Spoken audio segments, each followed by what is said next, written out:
ಕುರ್ಚಿಯೊಂದು ನೀವೇ ನಂಬರ್ ಹಾಕ್ರಿ ಒಂದು ಕಾಲಿನ ಮೇಲೆ ಕಾಲಾಗೋಕೆ ಯಾರ ಅಪ್ಪಣೆ ಬೇಡ ಎಂದು ದೊಡ್ಡೋದಿಟ್ಟ ಹೆಸರು ನಂದು ಕೇಳಂಗಿಲ್ಲ ಯಾರು ಬಂದು ಹೇಳಿ ಕೇಳಿ ರಾಜ ವಂಶ ಮನಸ್ಸು ಮುಟ್ಟೋ ಹೆಸರು ನಂದು ಬಹದ್ದೂರ್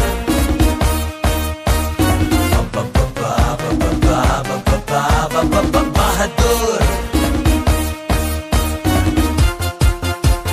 ಹುಟ್ಟೋ ಸೂರ್ಯನ್ ಪಕ್ಕ ಸುಮ್ನೆ ಕುಂತವನಪ್ಪ ಒಬ್ಬ ಗಂಡು ಲೈಟೇ ಇಲ್ಲದ ಏರಿಯಾದೊಳಗೆ ನಡೆದು ಬಂದ ಬೆಂಕಿ ಚೆಂಡು